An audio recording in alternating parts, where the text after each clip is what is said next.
तो फिल्म की शुरुआत एक जंग से होती है। रोमन्स ने इस वक्त अफ्रीका पर हमला किया हुआ था और ये जंग कई दिनों से चल रही थी। अजीब बात के थी कि अफ्रीका की फौज को जो जनरल लेट कर रहा था वो एक रोमन आदमी लिसियस था। जंग में लिसियस की वाइफ भी उसका बराबर साथ दे रही थी, पर बदकिस्मती से वो रोमन्स के हमले में मारी जाती है। रोमन्स की तादाद वैसे भी ज्यादा थी और वो पहले से भी अफ्रीका पर भारी पड़ रहे थे, लेकिन लिसियस और उसकी वाइफ की जहान ने उन्हें रोक रखा था। लेकिन अपनी वाइफ के मरने के बाद लिसियस का सारा हौसला टूट गया। वो जो अपनी वाइफ से बेइंतहा प्यार करता था, उसके मरते ही लिसियस ने भी लड़ना छोड़ दिया और ऐसे रोमन्स जीत गए और वो लोग हार गए। रोमन्स ने अफ्रीका पर कब्जा कर लिया और अफ्रीकी फौज को लिसियस समेत बंदी बनाकर रोम ले गए, जहां इस वक्त दो जुआ भाइयों गेटा और ककला की हुकूमत थी। रोम के पहले बादशाह बहुत ही ज्यादा रहमदिल थे, लेकिन जब से इन दोनों भाइयों की हुकूमत आई थी, यहाँ की सारी फार्म परेशान रहती थी क्योंकि यह बहुत जालिम थे। यहाँ तक कि ककला की तो दिमागी हालत भी ठीक नहीं थी। खैर, जनरल मार्कस की लीडरशिप में इन्होंने ये जंग जीत दी थी, जिसके जश्न के तौर पर गेटा एक प्रोग्राम रखता है अपनी और अपनी आवाम की एंटरटेनमेंट के लिए। ये एक फाइटिंग प्रोग्राम था जिसमें अब वो लोग अपने दुश्मनों का सामना करवाने वाले थे। बहुत ही भारी और खूंखार बंदरों से लिसियस समेत बहुत सारे कैदियों को जंग के इस मैदान में लेके आया जाता है। यहाँ आते ही लिसियस को एक फ्लैशबैक आया, उसके बचपन का फ्लैशबैक। उसे ऐसा लगा कि जैसे ये जगह जानी पहचानी है, वो यहाँ रहता हो। उसे याद आया कि बचपन में जब वो छोटा था तो इसी मैदान से उसकी मॉम ने उसे कुछ सोल्जर्स के साथ यहाँ से भेज दिया था। साफ मतलब है कि लिसियस का इस जगह से कोई गहरा ताल्लुक है। प्रेजेंट में देखने को मिलता है कि यहाँ जंग के मैदान में जंग शुरू हो गई थी। दुश्मन सोल्जर्स के ऊपर नहार बंदरों को छोड़ दिया गया था। जो खूंखार बंदर एक ही लम्हे में हमला करके बहुत सारी सोल्जर्स को मार चुके थे। उनके मारने का अंदाज ऐसा था कि सोल्जर्स अपने आप को बचा भी नहीं पा रहे थे। लिसियस और उसके साथ के एक तो साथी पहले दूर खड़े हुए यह नज़ारा देखते रहे और फिर अपनी हिम्मत, अकल और बहादुरी से उन्होंने आगे बढ़कर उन बंदरों का मुकाबला किया, पीछे से उनके ऊपर हमला करते हुए उनको काबू करके। आखिर ये लोग उन्हें मारने में कामयाब हो ही गए। यहाँ हम नोटिस करते हैं कि लिसियस को लड़ते हुए रोम के एक्स जनरल मैन बहुत ही गौर से देख रहे थे और इस गेम प्रोग्राम के खत्म होते ही वो लिसियस को अपने पास भी बुलाते हैं। वो लिसियस से मिलते ही पहले उसकी तारीफ करते हैं, उसकी लड़ाई और हौसले की। वो उसे कहते हैं, मैंने तुम्हारी ताकत देखी है और उसे देखते हुए मैं ये चाहता हूं कि तुम मेरे लिए लड़ो, मेरे ग्लेडिएटर बन जाओ, जिसके बदले में मैं तुम्हें एक बहुत ही अच्छी शानदार जिंदगी दूंगा। वरना तुम जानते तो हो कि यहाँ कैदियों के साथ क्या सलूक किया जाता है। और फिर जनरल मैनस की बुरी नहीं थी, लेकिन इस ऑफर को सुनते ही लिसियस हंसने लगा। जनरल सवाल नजरों से उसे देख रहे थे। तब लिसियस ने कहा, मैं यहाँ किसी और मकसद से नहीं आया। मैं यहाँ आया हूं तो आपके जनरल मार्कस की मौत के लिए। मुझे उसका सर चाहिए क्योंकि उसने मेरी बीवी को मारा है। ये सुनते ही जनरल उसे कहते हैं, तुम्हारा काम मेरे जिम में, तुम्हें मार्कस का कटा हुआ सर मिल जाएगा, लेकिन इसके बदले तुम मेरी बात मानोगे। सीन कट होकर अब हमें जनरल मार्कस को उनकी वाइफ लुसीला के साथ दिखाया जाता है। लुसीला रोम की शहजादी थी। ये रोम पहले उसके डैड का था और उसके डैड के मरने के बाद ये सारा रोम लुसीला के हस्बैंड को दे दिया गया, जिसकी की एक जंग में मौत हो गई। और अब लुसीला की जनरल मार्कस से शादी की गई थी। हाँ, जनरल मार्कस लुसीला से बात कर रहे थे कि अब इस हुकूमत के हकदार वो है गेटा और कारक नहीं, इसीलिए उन्होंने बगावत का प्लान किया है।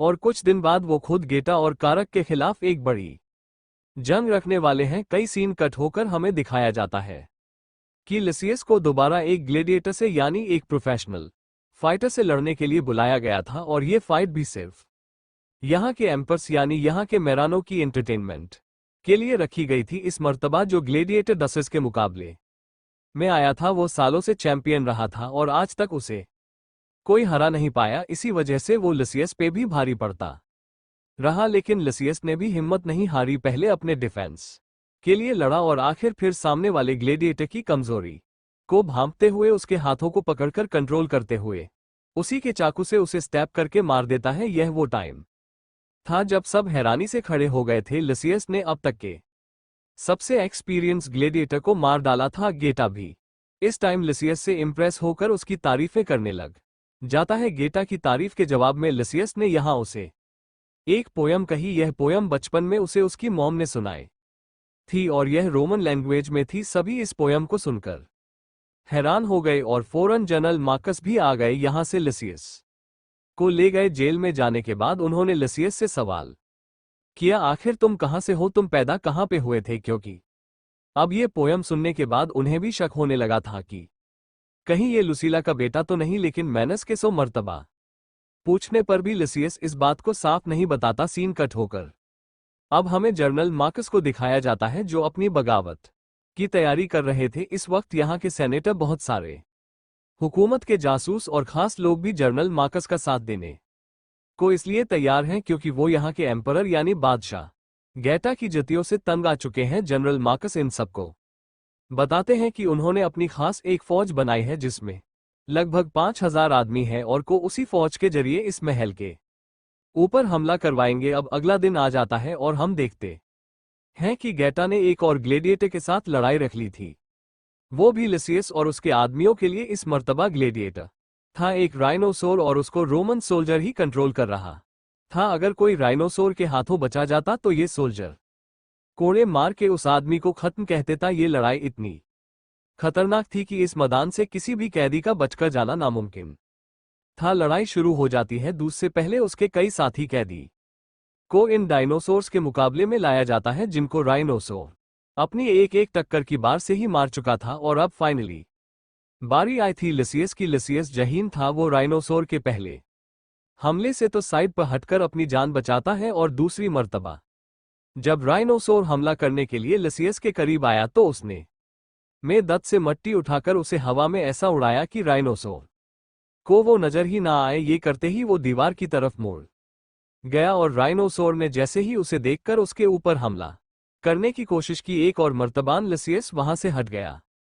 और ऐसे राइनोसोर का सीन दीवार में धंस गया। अब क्योंकि राइनोसोर से वो बच चुका था इसलिए राइनोसोर के ऊपर बैठा सोल्जर लसियस से लड़ने के लिए नीचे उतरा और ये ग्लेडिएटर पहले ग्लेडिएटर से भी कई ज्यादा ताकतवर और एक्सपीरियंस था। उसकी मूव्स भी लसियस को समझ नहीं आ रही थी। लसियस अपने आप को बचाने की तो भरपूर कोशिश करता है लेकिन वो इस दौरान कोई भी हमला सामने वाले ग्लेडिएटर पर नहीं कर पा रहा था। इससे पहले कि लसियस अपनी कोई चाल चलता उससे पहले ही साम वाला ग्लेडिएटर लसियस के ऊपर हमला करके उसे नीचे गिरा देता है। यहां लड़ाई खत्म हो चुकी थी। वो ग्लेडिएटर लसियस को जान से मारने वाला था लेकिन तभी गेटा ने एक इशारा करके ये लड़ाई रुकवा दी क्योंकि वो लसियस को एक और मौका देना चाहता था। उसे लसियस का टैलेंट पसंद आया था। लसियस को मौका देते हुए गेटा ने वही पोयम पढ़ी थी जो पिछली गेम में जीतने के बाद लसियस ने उसके लिए कही थी। गेटा के मुंह से यह पोयम सुनकर लुसीला को बहुत सारी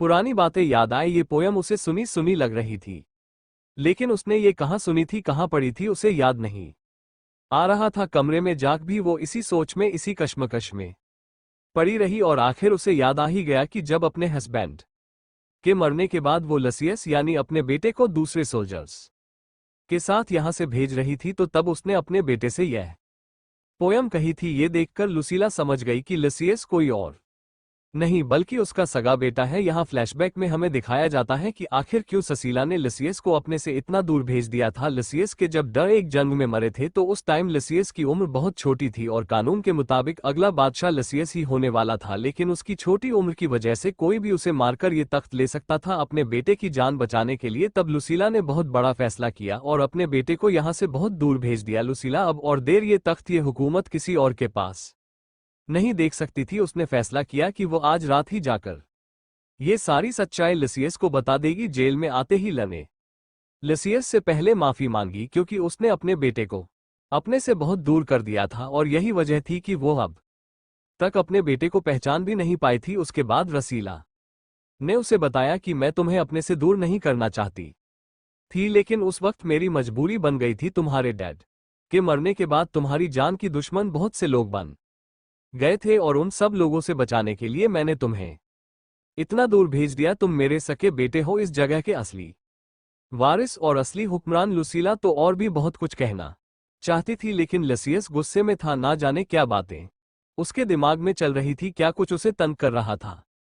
इसलिए उसने लुसीला को डांट कर यहां से भेज दिया। अब सीन कट होकर हमें अगला दिन दिखाया गया जहां दोबारा से लिसियस को एक और जंग में लड़ना था। ये लड़ाई पहले से कहीं ज्यादा खतरनाक थी। ये लड़ाई एक जहाज पे होनी थी, जो जहाज एक ऐसे पानी में था जिस पानी के अंदर खुले भूखे शार्क छोड़े गए थे। अगर लिसियस हार जाता तो उसे पानी में फेंक दिया जाता, और अगर वो लड़ते लड़ते खुद अपना बैलेंस खराब करके पानी में गिर जाता तो शार्क उसे खा लेती। इस समर्थ बाबी वो बहादुरी से लड़ता है और अपने सामने वाले ग्लेडिएटर को मारकर वो एक रथ दोबारा उठाता है और जनरल मार्कस की तरफ फेंकता है। उसने यह वार इसलिए किया था क्योंकि जनरल मार्कस ने उसकी बीवी को मारा था और वो यहां पर सिर्फ जनरल मार्कस को मारने के लिए ही आया था। यहां पर लिसियस का निशाना चूक किया और तीर लगा गेटा की कुर्सी पर मरा तो कोई भी नहीं, लेकिन जनरल मार्कस अपनी सिक्योरिटी के चलते यहां से उठ गए। वो अपने कमरे में गए तो हमने देखा वो अभी भी अपनी जंग की तैयारी में लगे हुए हैं। तब लुसीला उनके पास आए और उन्होंने सबसे बड़ी खबर जनरल मार्कस को ये दी कि उनका बेटा यानी लिसियस वापस आ गया है, जो इस जगह का इस तख्त का असली हकदार है। इस बात में जनरल मार्कस को बहुत बड़ा झटक गया था, क्योंकि वो तो खुद यहाँ पे हुकूमत करने के सपने देख रहे थे। खैर, देखने को मिला कि इनकी यह बातें चुपके से एक मेट ने भी सुन ली और उसने जाकर ये बात जर्नल मैन उसको बताई, जो यहाँ के पुराने जर्नल है और जिन्होंने लिसियस को शुरू में अपना ग्लेडिएटर बनने की ऑफर भी की थी। अब ये जर्नल और स्पाई जिनको खबर मिली थी कि लिसियस यानी लुसीला का बेटा वापस आया है, वो ये खबर जाकर यहाँ के बादशाह यानी गेटा और कागला को दे देते हैं। यानी उन्होंने जनरल मार्कस को धोखा दे दिया था और सारी बातें जाकर बादशाह को बता दी थी कि पहले तो जनरल मार्कस बगावत करने वाला है और आपसे जंग करने वाला है इस तख्त के लिए, और दूसरी खबर उन्होंने ये दी थी कि नसीला का बेटा वापस आ चुका है, जो अब उनसे ये तख्त छीन लेगा। ये सुनकर इन दोनों को गुस्सा आ गया और गेटा ने फौरन लुसीला और जनरल मार्कस को बंदी बनवा लिया, यानी कैद करवा दिया। सीन कट होकर हम जेल में लिसियस को देखते हैं, जिसके पास एक सोल्जर बैठा हुआ था। ये सोल्जर उसे यहाँ की पुरानी कहानियां बता रहा था, यहाँ के पुराने ग्लैडिएटर्स और यहाँ के पुराने हुक्मरानों की कहानियां, जिसमें उसके डैड का नाम भी था मैक्सिमस लिसियस। इस आदमी के जरिया अपने डैड के बारे में और भी बहुत कुछ जानने की कोशिश करता है, और यह आदमी उसे उसके डैड के बारे में बताते हुए एक ऐसी जगह पर ले जाते हैं जहां पर उसके ड का आर्मर उनकी तलवारें रखी हुई थी, जिन्हें देखकर लिसियस को काफी सारे अपने बचपन के फ्लैशबैक्स याद आए थे और उसे यकीन आ गया था कि लुसीला झूठ नहीं बोल रही, वो खुद मैक्सिमस और लुसीला का बेटा है। खैर, अगले दिन दिखाया जाता है कि बादशाह गेटा ने दोबारा एक और जंग रखती है। वही जंग, वही फाइटिंग प्रोग्राम जो हर रोज वो एंटरटेनमेंट के लिए रखते हैं, और इस मर्तबा उसने लड़ने के लिए बुलाया है अपने कैदी को, नए कैदी को, जो कि और कोई नहीं बल्कि जनरल मार्कस ही है। जनरल मार्कस एक बहुत ही पुराने ग्लेडिएटर थे, एक बहुत ही पुराने फाइटर थे, जिनके आगे किसी का भी टिक पाना नामुमकिन था। उनके सामने यहाँ जितने भी ग्लेडिएटर भेजे जाते हैं, जनरल मार्कस बड़े ही आराम से उनका मुकाबला करके उन्हें हराने में कामयाब हो जाते हैं। जिसके बाद यहाँ पर बुलाया जाता है लिसियस को, वो भी गेटर के कहने पर। इस टाइम अब जनरल मार्कस और लिसियस के दरमियान में लड़ाई चल रही थी। लिसियस का तो मकसद था जनरल मार्कस को मारकर अपनी वाइफ का बदला लेना, लेकिन यहाँ लड़ते हुए जनरल मार्कस ने ही अपनी तलवार नीचे गिरा दी और लिसियस के सामने अपने आप को सरेंडर कर दिया, ये कहते हुए कि लिसियस, मैं तुम्हें जानता हूं, तुम यहाँ के अगले सच्चे हुक्मरान हो। उसको इस तरह नीचे बैठा हुआ देखकर टा दूर से उठा और उसने लिसियस को हुक्म दिया कि वो जनरल मार्कस को मार दे, लेकिन लिसियस ने इस वक्त जनरल मार्कस को मारना ठीक नहीं समझा, क्योंकि उसके सामने वाला इस वक्त मुकाबला नहीं कर रहा था बल्कि तलवार फेंककर नीचे बैठा हुआ था। गेटर ने जब देखा कि लिसियस ने उसकी बात ना मानते हुए जनरल मार्कस को नहीं मारा, तो वो अपने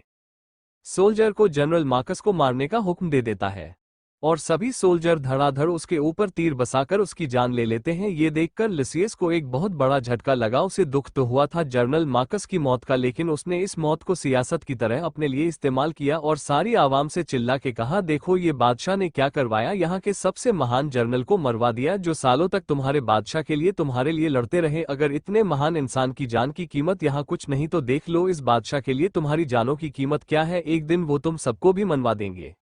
ये सुनकर यहाँ आवाम को भी गुस्सा आ गया और वह भी अपने बादशाह यानी गेटा के खिलाफ हो गए। देखते ही देखते यह मुहिम इतनी ज्यादा बढ़ गई कि लोग रातों में भी सड़कों पर निकल आए धरने देने के लिए और गेटा को हुकूमत से उतारने के लिए। इस दौरान जब पूरे शहर में दंगे और फसाद हो रहे थे, जनरल मैकलिनस ने अंदर एक और फसाद करवाया और जाकर बादशाह कारकिला, जो कि अच्छा गेटा का भाई था, उससे कहा कि गेटा कभी भी आपको बादशाह नहीं बनने देगा। वो हमेशा यहाँ पूरे रोम पे अपनी ही हुकूमत रखना चाहता है और अपनी ही हुकूमत रखेगा। देख लीजिएगा आप लोग। आखिर जो दिमागी तौर पर थोड़ा कमजोर था, वो जनरल मैकनेस की बातों में आ गया और उसने जाकर गुस्से में गेटा के ऊपर हमला कर दिया। हमला क्या किया उसने, तो तलवार से गेटा का सर ही धड़ से अलग करके उसे मार डाला। और इस सारी चीज से अनजान लुसीला इस टाइम लुसियस से मिलने के लिए जेल में आई हुई थी। उसके हाथ में इसके डाइट की एक अंगूठी थी, बादशाह की अंगूठी, जो यहाँ की असली तख्त नशीन को मिलनी थी। वो ये अंगूठी लुसियस को देकर कहती है कि अब इसके हफ्तार तुम खुद हो। ये देखकर लुसियस कुछ नहीं कहता और चुप करके वो अंगूठे ले लेता है। स्ट्रेंज की आंखों में एक अजीब सा पछतावा था। उसने हाथ पकड़ के अपनी मां यानी